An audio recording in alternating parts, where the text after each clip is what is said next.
Listen to Life podcast by Vignesh Krishnamurthy. Welcome to listen to life. நான் உங்கள் விக்னேஷ். தொடர்ந்து நம்ம மனம் சம்பந்தப்பட்ட பதிவுகள் மேற்கொண்டிருந்தோம். அதுக்கு நீங்க கொடுத்த அன்புக்கும் ஆதரவுக்கும் மிக்க நன்றி. இன்னைக்கு நம்ம உடல் சம்பந்தப்பட்ட விஷயங்கள் பதிவா மேற்கொள்ளலாம் அப்படின்னு இருக்கோம். நம்ம கூட யார் இருக்கா அப்படின்னு பார்த்தா திரு ஹீலர் பிரகாஷ் அவர் இருக்காரு. வணக்கம் பிரகாஷ். வணக்கம் விக்னேஷ். தொடர்ந்து நம்ம மனம் சம்பந்தப்பட்ட ஈர்ப்பு விதி சம்பந்தப்பட்ட விஷயங்கள் எல்லாமே பதிவா மேற்கொண்டிருந்தோம். மனதுக்கும் உடலுக்கும் உள்ள உறவு என்னங்கிறதும் சொல்லியிருந்தீங்க. மனம் உடலை எந்த அளவு ஒரு பாதிப்பு ஏற்படுத்தும் மனம் அப்படிங்கிறதையும் நீங்க சொல்லியிருந்தீங்க.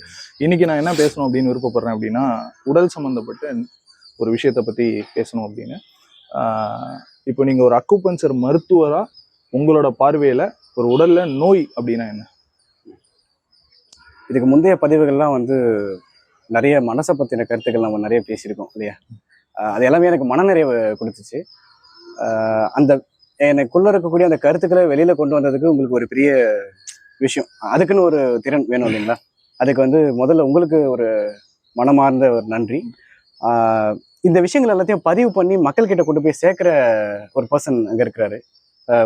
பொறுமையா கேமரா எடுத்து வீடியோலாம் எடுத்து இந்த பதிவுகளை எடுத்துட்டு போய் சேர்க்கறதுக்கு, அது மட்டும் இல்லாமல் அதை எடிட் பண்ணி பொறுமையா அதை யூடியூப்ல அப்லோட் பண்ணி மக்கள்கிட்ட கொண்டு போய் சேர்க்கிற ஒரு பர்சன் இல்லைங்களா?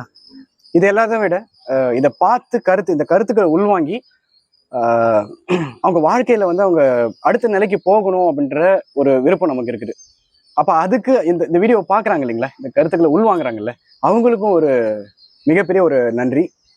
இந்த விஷயங்கள் எல்லாத்தையும் அமைச்சு கொடுத்த இயற்கை பேராற்றலுக்கு நம்ம முழுமையான ஒரு நன்றியை தெரிவிச்சுக்கலாம்.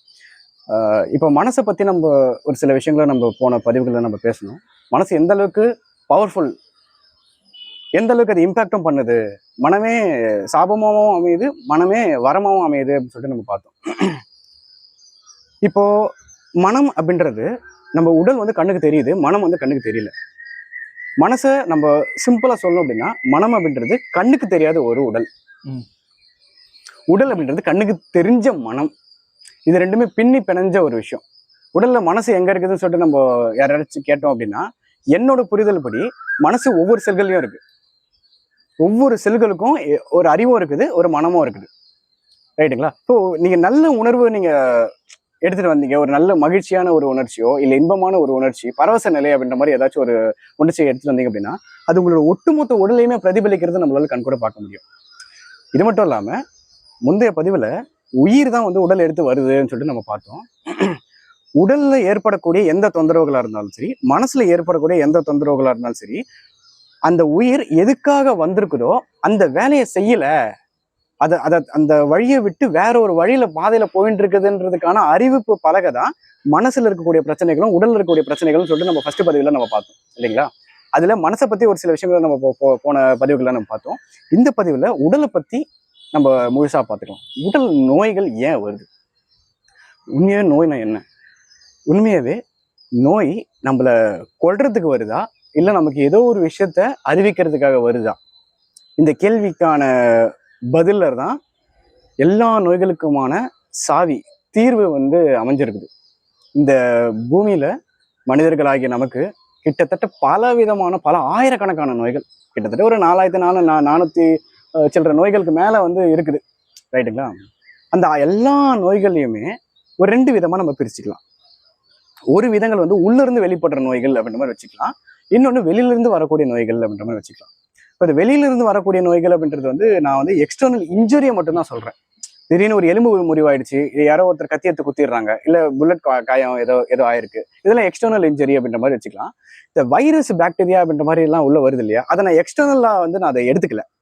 அது ஏன் எடுத்துக்கல அப்படின்றத நம்ம அடுத்தடுத்த பதில நம்ம பேசுவோம் அந்த விஷயத்தை பத்தி. ஏன்னா அது எக்ஸ்டர்னல் அப்படின்ற மாதிரி உள்ள வருது அப்படின்னா அதுக்கு ஒரு சோர்ஸ் இருந்தாதான் அது உள்ள வர முடியும். அப்போ உள்ளுக்குள்ள ஒரு தூண்டுதலோ ஒரு அழைப்போ இல்லாம அது உள்ள வர முடியாது. இப்போ மற்ற விஷயங்கள்லாம் ஆக்சிடென்ட் அப்படின்ற மாதிரி நம்ம சொல்லிக்கலாம்.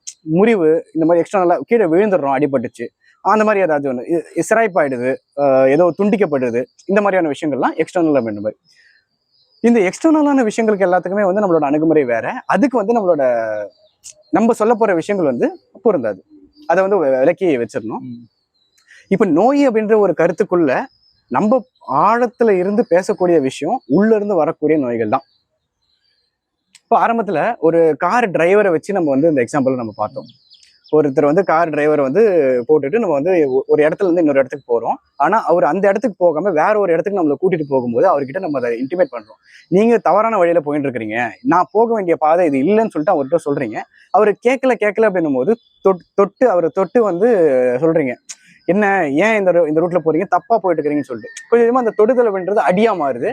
அதுக்கப்புறம் புடிச்சு உழுக்குறீங்க, அப்புறம் மோசமான வார்த்தைகளை திட்டுறீங்க, போட்டு உழுக்குறீங்க, ஏதாச்சும் வெப்பம் இருந்துச்சுன்னா எடுத்து அடிக்கிற அளவுக்கு போயிடுறீங்க. முதல்ல சாஃப்டான வாய்ஸ்ல இருந்து அடிதடி வரைக்கும் ஒரு விஷயம் பண்ணது இல்லையா, நீங்க அந்த கார்ல உட்காந்து பண்ணீங்க இல்லையா, இதுதான் உயிர் நமக்கு பண்ணுது. முதல்ல அதோட அறிவிப்பு என்ன அப்படின்னா, மனசுல நிம்மதி இல்லாம போகும். இன்னும் எல்லா விதமான நோய்களும் இருந்தாலும் சரி, அது எத்தனை 4000 நோயோ 8000 நோயோ, இதுக்கப்புறம் 100 வருஷத்துக்கு அப்புறம் வரப்போற நோயோ, இல்ல வந்து இதுக்கப்புறம் வந்த ஹிஸ்டரியிலேயே வந்த பல வருஷங்களா வந்த நோய்களோ, எந்த நோய்களா இருந்தாலும் முதல்ல ஆரம்பிக்கிறது, உள்ள இருந்து வரக்கூடிய நோய்கள்ல முதல்ல ஆரம்பிக்கிறது மனசுல நிம்மதி இல்லாம போகும். மனசுல சந்தோஷம், மன அமைதி, நிம்மதி இது வந்து சிதையும் போதுதான் அங்கதான் வந்து மூலக்கூறுகளை வெடிக்க ஆரம்பிக்குது. மனசுல இருந்து ரசாயன மாற்றங்கள், ரசாயன கெமிக்கல் ரியாக்ஷன்ஸ் சொல்லக்கூடியது, ரைட்டுங்களா? அந்த ரசாயன மாற்றங்கள் அப்படின்ற ஹார்மோன்ஸ்ல இருந்து, கிளான்ஸ்ல இருந்து, ரத்த ஓட்டத்துல இருந்து எல்லாத்தையும் வந்து ரசாயன மாற்றங்கள் நம்ம எடுத்துக்கலாம். இந்த ரசாயன மாற்றங்களோட மாற்றங்கள் தான் செல்களையே வந்து புதுப்பிக்குது, செல்களை சிதைச்சு அதை புதுசா வந்து உருவாக்குறது. அப்போ செல்கள் எல்லாமே கூட்டமைவா சேர்ந்து டிஷ்யூஸ் அப்படின்ற மாதிரி உருவாக்குது. டிஷ்யூஸ் எல்லாமே சேர்ந்து ஒரு உறுப்பை உருவாக்குது. உதாரணத்துக்கு ஒரு மண்ணீரல் அப்படின்னு ஒரு உறுப்பு இருக்குன்னு வச்சுக்கோங்களேன், இல்ல நுரையீரல்னு ஒரு உறுப்பு இருக்குன்னு வச்சுக்கோங்களேன். எல்லா டிஷ்யூஸ் எல்லாம் மல்டிபிள் கோடிக்கணக்கான டிஷ்யூஸ் எல்லாம் சேர்ந்து ஒரு ஆர்கன். அப்போ ஒட்டுமொத்த ஆர்கனும் சேர்த்து நம்மளோட உடல். அப்போ மனசுல ஒரு பிரச்சனை வந்தது அப்படின்னா டைரக்டா அது கெமிக்கல் ரியாக்ஷன்ஸ்ல காட்டும். இதுக்கு பெஸ்ட் எக்ஸாம்பிள் என்னன்னு சொல்லிட்டு நம்ம பார்த்தோம் அப்படின்னா, இப்போ ஒன்றும் இல்லை, நீங்க சாதாரணமா நல்லாவே போறீங்க, நல்ல பிரிஸ்கா வந்து ஹாஸ்பிட்டலுக்கு போறீங்க, பிபி செக் பண்றாங்க உங்களுக்கு, சரிங்களா? பிபி எல்லாம் செக் பண்ணிட்டாங்க. பிபி செக் பண்ணும்போதெல்லாம் உங்களுக்கு ஒண்ணுமே இல்லவே இல்லை, ரைட்டுங்களா? ஆனா பிபி செக் பண்ணி அந்த ரிசல்ட் வருது இல்ல, அந்த ரிசல்ட் வரதுக்கு முன்னாடி பக்கத்துல ஒருத்தர்கிட்ட நீங்க பேசுறீங்க. என்ன பேசுறீங்க அப்படின்னா, சார் நானும் ரொம்ப ஸ்ட்ராங்கா தான் சார் வந்தேன். பக்கத்துல இருக்கிற சொல்றாரு உங்ககிட்ட, நானும் ரொம்ப ஸ்ட்ராங்கா தான் சார் வந்தேன், ரிசல்ட்டை பார்த்த உடனே எனக்கு ஒரு மாதிரி நடுக்கம் வந்துருச்சு, எனக்கு இது இருக்குது அது இருக்குதுன்ற மாதிரி சொல்றாங்க சார் அப்படின்ற மாதிரி இவர் சொல்லியிருப்பாரு, ரைட்டுங்களா? முன்னாடி ஒருத்தர் வந்து பிளட் சுகர் பண்றதுக்காக பிளட் டெஸ்ட்டோ பிபிஓ வந்து போஸ்ட், அதாவது ப்ரீ பண்ண போறாரு, உணவுக்கு முன்னாடி பண்ணிட்டு வந்துட்டாரு, அது நார்மலா வந்துருச்சு, அந்த ரிசல்ட் வந்து வரல, ஆனா அது நார்மலா இருக்குது, நார்மல் ஸ்டேஜ்ல போயிட்டு சாப்பிட்டுட்டு கொஞ்ச நேரம் வெயிட் பண்ணிட்டு இருந்தாருல, லிஸ்ட்ல லைன்ல உட்காந்துட்டு அடுத்தது சாப்பாட்டுக்கு அப்புறம் எடுக்கக்கூடிய சுகர் அப்படின்ற மாதிரி எடுக்கிறதுக்காக லைன்ல உட்காந்துட்டு இருக்கும்போது இந்த கான்வர்சேஷன் நடக்குது அவங்களுக்குள்ள. இந்த மாதிரி வந்து பக்கத்துல இருக்கிற சொன்ன உடனே இவருக்கு ஒரு பதட்டம் வர ஆரம்பிச்சிச்சு, ஒருவேளை எனக்கும் இருக்குமோ அப்படின்ற மாதிரி. அந்த எனக்கும் இருக்குமோன்ற ஒரு எண்ணம் ஒன்று வந்துச்சுல, அந்த எண்ணம் என்ன பண்ணுது அப்படின்னா பயம் அப்படின்ற ஒரு உணர்ச்சியை தூண்டுது, அந்த பயத்துல இருந்து பதட்டம் அப்படின்ற ஒரு விஷயத்தை தூண்டுது, புரியுதுங்களா? அப்போ மனம் உணர்ச்சி மாற்றம், உணர்ச்சிகளை ஒரு மாற்றம் ஒண்ணு வருது, அந்த உணர்ச்சி மாற்றம் ரத்த ஓட்டத்திலேயே வந்து வித்தியாசத்தை கொண்டு வருது. அப்ப அந்த பதட்டமும் பயமும் ஒரு சில ஹார்மோன்ஸை உடம்புல வந்து செக்ரேட் பண்ணுது. ஒரு தற்காப்புக்காக அறிவிக்கப்படுறதுதான் பயம்.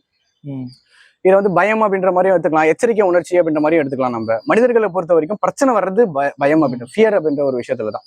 அப்ப இந்த பயம் அப்படின்ற ஒரு விஷயம் தூண்டப்படுறதுனால உடம்புல பல விதமான ரசாயனங்கள் மாற்றங்கள் வந்து அந்த அணுக்களையே வேற மாதிரி மாத்துது, அந்த கெமிக்கல் ரியாக்ஷன்ஸே ஒட்டுமொத்தமா மாத்தி அவர் பிபி செக் பண்ணும் போதோ இல்ல சுகர் செக் பண்ணும் போது அதை ஹை லெவல்ல காட்டுது. ஸோ இதுதான் வந்து ஒரு நோய் அப்படிங்கிறதுக்கான காரணம் வந்து இவ்வளவு விஷயங்கள் நடந்து இதோடைய வெளிப்பாடாதான் நோய் வருது. ஆமா, மனசுல இருந்து வெளிப்படுது. இது பெஸ்ட் எக்ஸாம்பிள்னு சொல்றேன். புரியுது. இப்போ உதாரணத்துக்கு இங்க நம்ம உட்காந்து நம்ம பேசிட்டு இருக்கிறோம், ரைட்டுங்களா? இப்போ ஏதோ ஒரு பாம்பு தூக்கி இந்த இடத்துல ஒருத்தர் போடுறாருன்னு வச்சுக்கோங்களேன், கொஞ்ச நேரத்துல நமக்கு எப்படி இருக்கும், திடீர்னு ஒரு பதட்டம் ஒண்ணு வருது இல்ல, இந்த பதட்டமான நிலையில நம்மளோட பிபியும் சுகரும் செக் பண்ணோம் அப்படின்னா எல்லாமே ஹையா இருக்கும், நம்ம நோயாளிகளா, புரியுதுங்களா? அப்ப மனம் கண்ணு ஒரு விஷயத்த பார்த்து உடம்புல இவ்வளவு பெரிய மாற்றங்கள் வருது இல்ல, இது எல்லாமே எப்படி நடக்குது, மனசுல இருந்து உடலுக்கு வரக்கூடிய நோய்கள் இங்க இருந்து ஆரம்பிக்குதுன்னு நான் சொல்றேன். இது சும்மா சின்ன சின்ன சினாரியோஸ் வச்சு நான் சொல்றேன். ஒரு சிலருக்கு உறவுகளே பிரச்சனையா அமையுது, ஒரு சிலருக்கு வேலையே பிரச்சனையா அமையுது. இந்த மாதிரி நாள்பட்ட காலங்கள்ல அவங்க ஒரு மன இறுக்கத்துக்கு ஆளாகும் போது இது தொடர்ந்து அந்த ரசாயன மாற்றங்களை ஏற்படுத்திக்கிட்டே இருக்கும். இதனால என்ன நடக்குதுன்னா, ஒரு செல் புதுப்பிக்க வேண்டிய நிலையில இருக்கிற ஒரு செல் புதுப்பிக்கப்படாம அப்படியே தேங்குது. உயிரோட்டமே இல்லை அதுக்கு. எது ஒண்ணு ஓடிட்டு இருக்குதோ அதுதான் வந்து உயிரோட்டமா இருக்கும், புதுப்பிச்சுக்கிட்டே இருக்கும். தேங்கின ஒண்ணு கெட்டு போயிடும். கெட்டு போனதுதான் நோய். அப்ப எந்த டிஷ்யூஸ்ல எந்த ஆர்கன்ல பிரச்சனை வருதோ அந்த ஆர்கன் சம்பந்தப்பட்ட அறிகுறியை வந்து காட்டுது. அதுதான் நோய் அறிகுறின்னு சொல்லிட்டு நம்ம சொல்றோம். சிம்டம்ஸ் அப்படின்ற ஒரு விஷயத்த நம்ம சொல்றோம். புரியுதுங்களா? இப்போ உதாரணத்துக்கு அக்குபஞ்சர் மருத்துவம் என்ன சொல்லுது அப்படின்னா, அக்குபஞ்சர் மருத்துவத்துல 12 உறுப்பை பத்தி நம்ம பேசுறோம், 12 ராஜ உறுப்புகள் பத்தி பேசுறோம். இதுல இன்னொரு ஒரு விஷயம் நோட் பண்ண வேண்டியது என்னன்னா, அந்த 12 ராஜ உறுப்புகள்ல மூளை இல்லை. இங்க மூளை தான் பெரிய விஷயமா வந்து நமக்கு பேசப்படுது. மூளைன்றது ஒரு கண்ட்ரோல் யூனிட், ஒரு ரிஃப்ளெக்டார் மட்டும்தான். மூளை வந்து ஒரு பிரதானமான உறுப்பு இல்லை. மூளை செயலை எழுந்துச்சு அப்படின்னாலுமே மற்ற உறுப்பை வச்சு உயிர் வாழ முடியும். எக்ஸாம்பிள் கோமாக்கு என்ன பண்றாங்க, பிரெயின் டெட் ஆயிடுச்சுங்க அப்படின்ற மாதிரி சொல்லிடுவாங்க. ஆனா மற்ற உறுப்புகள்லாம் நல்லா இருக்கு அப்படின்ற மாதிரி சொல்லிடுவாங்க. ஆனால் இந்த 12 உறுப்புல ஏதாச்சும் ஒரு உறுப்பு போனாலும் உயிர் போயிடும். ஏன்னா இந்த 12 உறுப்பு தான் ராஜ உறுப்புகள். அதனாலதான் இந்த ராஜ உறுப்புகள் அப்படின்ற மாதிரி நம்ம சொல்லிருக்கலாம். இப்போ நுரையீரலை பொறுத்த வரைக்கும் வச்சுக்கோங்களேன். இப்போ நுரையீரல் ஒரு உறுப்பு இருக்கு அப்படின்னும் போது அந்த நுரையீரல் பாதிக்கப்பட்டுச்சு அப்படின்னா அடுத்தது பெருங்குடல் அப்படின்ற ஒரு உறுப்பு பாதிக்கப்படும், லார்ஜ் இன்டெஸ்டைன் அப்படின்ற ஒரு உறுப்பு. இந்த 2 உறுப்பு பாதிக்கப்பட்டுச்சுன்னா தோல்ல ஒரு நோயை வந்து உற்பத்தி பண்ணுது. அது என்ன மாதிரியான நோய்களா இருந்தாலும் சரி, தோல்ல ஏற்படக்கூடிய சின்ன ரேஷஸ்ல இருந்து பெரிய சொரியாசிஸ் வரைக்கும் எந்த நோய்களா இருந்தாலும் லங்ஸ் அண்ட் லார்ஜ் இன்டெஸ்டைன் தொடர்பான விஷயம். இந்த 2 விஷயத்தையும் சரி பண்ணாம இதை சரி பண்ண முடியாது. அப்போ இந்த உறுப்பு பாதிக்கப்பட்டுச்சு அப்படின்னா தோல்ல வெளிப்படுத்தது. இது நோயா அது நோயா? அதுதான் நோய். லங்ஸ்ல ஒரு பிரச்சனை, லார்ஜ் இன்டெஸ்டைன்ல ஏற்படுறது தான் நோய். அந்த நோயோட வெளிப்பாடு தான் சிம்டம்ஸ், அறிகுறி தோல்ல காட்டுது. அப்போ இப்போ நடைமுறையா இருக்கக்கூடிய மருத்துவம் என்ன பண்ணுது அப்படின்னா டைரக்டா இதுக்கு தானே மருந்து போடுது, சிம்டமை தானே வந்து இது பண்றாங்க. இப்போ ஒரு இடத்துல ஒரு மரம் இருக்குது அப்படின்னும் போது அந்த மரம் இடைஞ்சலா இருக்குது அப்படின்னா கிளைகளை வெட்டுறதுதான் தீர்வா? அந்த பாதையே கிளியர் பண்ணணும் அப்படின்னா மரத்தை வேரோட தானே எடுக்கணும். உதாரணத்துக்காக சொல்றேன், மரத்தை வேரோட எடுக்க போறது இல்லை நம்ம, சரிங்களா? அந்த இடத்துல இருந்து அதை ஒட்டுமொத்தமா அப்புறப்படுத்தினாதான் அந்த நோயை திருப்பி வராம முழுமையா குணமாகும். நீங்க சொல்றது என்னன்னா, இப்ப அறிகுறியை நம்ம கவனிக்க கூடாது, அதுக்கு உண்மையான காரணம் என்ன, ரூட் காஸை கவனிக்கணும்ன்ற, ஆணி வேறு தன்மையை கவனிக்கணும்ன்ற. நோயை பத்தி இவ்வளவு ஆழமான ஒரு புரிதல் கொடுத்ததுக்கு ரொம்ப நன்றி.